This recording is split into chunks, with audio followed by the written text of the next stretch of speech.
कि कर्ण महादानी थे। आप लोगों ने कर्ण की कथा सुनी होगी, महाभारत में आता है, सबसे दानवीरों में कर्ण का नाम आता है। पर कथा कहती है कि कर्ण जब स्वर्गलोक में गए तो उन्हें सब कुछ मिला, परंतु उनके लिए भोजन के लिए अन्न नहीं प्राप्त हुआ। तब उन्होंने देवताओं से कहा कि अरे मैंने तो बहुत दान किया है, बहुत पुण्य किया है, पर मुझे अन्न क्यों नहीं प्राप्त हो रहा। तब देवताओं ने कहा कि राजन, तुमने दान तो बहुत किया है, पर तुमने कभी पितरों के निमित्त श्राद्ध पिंड दान आदि नहीं किया है, इसलिए तुम्हें कोई अन्न नहीं मिलेगा। तब कर्ण ने प्रार्थना करी, तब भगवान ने उनको यह 16 दिन का समय दिया और पितृपक्ष में आकर उन्होंने खूब पितरों को भोजन आदि कराया, खूब श्राद्ध पिंड दान आदि किया, जिससे उन्हें पुनः सदगति प्राप्त हुई। तो पितृपक्ष का इतना महत्व है। शास्त्र कहते हैं पितृपक्ष में कोई भी नई वस्तु नहीं खरीदनी चाहिए, गोल्ड आदि नहीं खरीदना चाहिए, गृह प्रवेश आदि शुभ कर्म नहीं करने चाहिए। परंतु इस समय कई महान ज्ञानी लोग भी प्रकट हो जाते हैं, यूट्यूब वगैरह में ज्ञान देने लगते हैं। वो लोग कहते हैं अरे पितरों का समय चल रहा है, पितृ तो खुश होते हैं, पितृ तो प्रसन्न होंगे, आप नई गाड़ी लेकर आओगे, नया मकान बनाओगे, नए कपड़े पहनोगे। नहीं, शास्त्र संबद्ध है, जो गरुड़ पुराण में लिखा है उसके अनुसार पितृपक्ष में कोई भी नवीन कार्य नहीं करना चाहिए, कोई नए वस्त्र धारण नहीं करना चाहिए, नए सोना चांदी आदि नहीं खरीदना चाहिए, गाड़ी आदि नहीं खरीदना चाहिए, कोई भी नया कर्म प्रारंभ नहीं करना चाहिए। इसके अगर आप दूसरा स्थिति ले लें तो यह भी कहा गया है कि पितृपक्ष में पितरों का ध्यान करना चाहिए।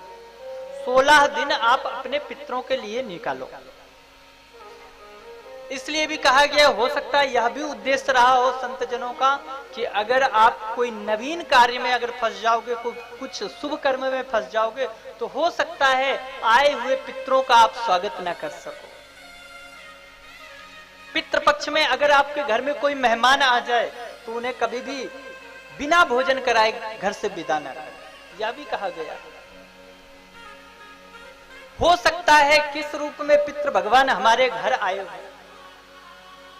कोई अगर भिक्षा प्राप्त करने हमारे घर आया है तो उन्हें संतुष्ट करना चाहिए, ब्राह्मण को भोजन कराना चाहिए। देखिए, पितृदेवता ब्राह्मण के मुख से, गौ के मुख से प्राप्त करते हैं, परंतु कैसे ब्राह्मण को श्राद्ध आदि खिलाना चाहिए। देखो एक चीज और, शास्त्र यहाँ आज्ञा करते हैं, शिव महापुराण भी आज्ञा करती है, साथ में गरुड़ पुराण भी आज्ञा करती है।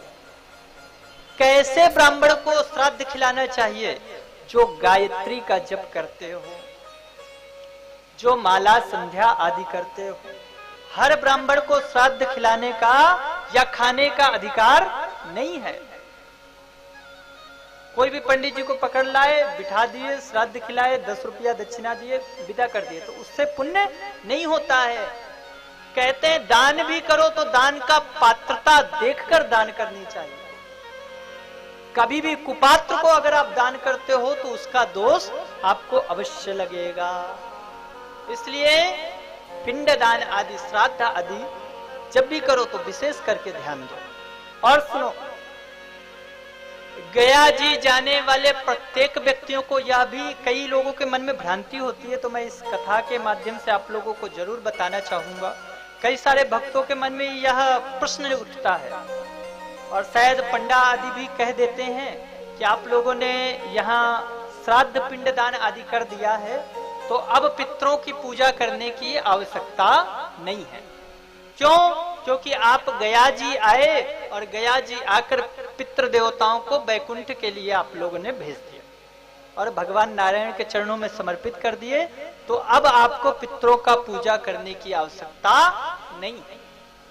परंतु गुरुजन आदेश करते हैं, शास्त्र में आदेश करते हैं कि ऐसा कहीं भी उल्लेख नहीं है कि आप अगर पिंडदान आदि, श्राद्ध आदि गया में कर आए हो तो उसके बाद पितरों को आप याद नहीं कर सकते, पूजन नहीं कर सकते, या उनकी तिथि में श्राद्ध आदि नहीं कर सकते। क्यों? उसका उद्देश्य भी सुन लो। पितृ भगवान जरूर वैकुंठ प्रस्थान कर गए, पर यह जो 16 दिन का समय होता है, ये हमारे पितरों को स्मरण करने का समय होता है। तो इस समय में हमें पितरों को स्मरण करना, पूजन करना और उनके निमित्त श्राद्ध अवश्य निकालना चाहिए। क्यों? उसका पहला कारण तो शास्त्रीय परिप्रेक्ष्य से भी है कि कोई भी गए हुए जिनका हम इस संसार में, जीवन में जिसकी संपत्ति का उपभोग कर रहे हैं, उनको अगर हम याद करते हैं तो उसमें कोई भी गलत बात नहीं है। दूसरा सुनो, आप तो गए, गया जी में श्राद्ध पिंडदान आदि कराए, उसके बाद आपने घर से फोटो वोटो पितरों की हटा दी। कल को आपके बच्चों ने देखा, क्या देखा, क्या बोलेंगे? कुछ दिन बाद आप पधार गए, लोगों ने कहा भाई तुम्हें पिंडदान करना चाहिए, श्राद्ध करना चाहिए, ब्राह्मणों को जिमाना चाहिए। बच्चों ने क्या कहा? अरे हमारे पिताजी कभी नहीं करते थे, हमने कभी देखा उन्हें, वो कभी नहीं करते थे, तो हम क्यों करें? हमारे यहाँ नियम ही नहीं है, इसलिए क्या करना चाहिए? बोले हमें श्राद्ध पिंडदान नहीं करना चाहिए, क्योंकि हमारे यहाँ नियम ही नहीं है, हमने अपने बाप दादा को करते देखा ही नहीं। तो क्या मतलब? बोले यह परंपरा हमारी बनी रहे और हमें भी आगे जल प्राप्त होता रहे, तो इसलिए अपने बच्चों को बिठाकर उनके सामने श्राद्ध पिंडदान आदि तर्पण अवश्य करना चाहिए।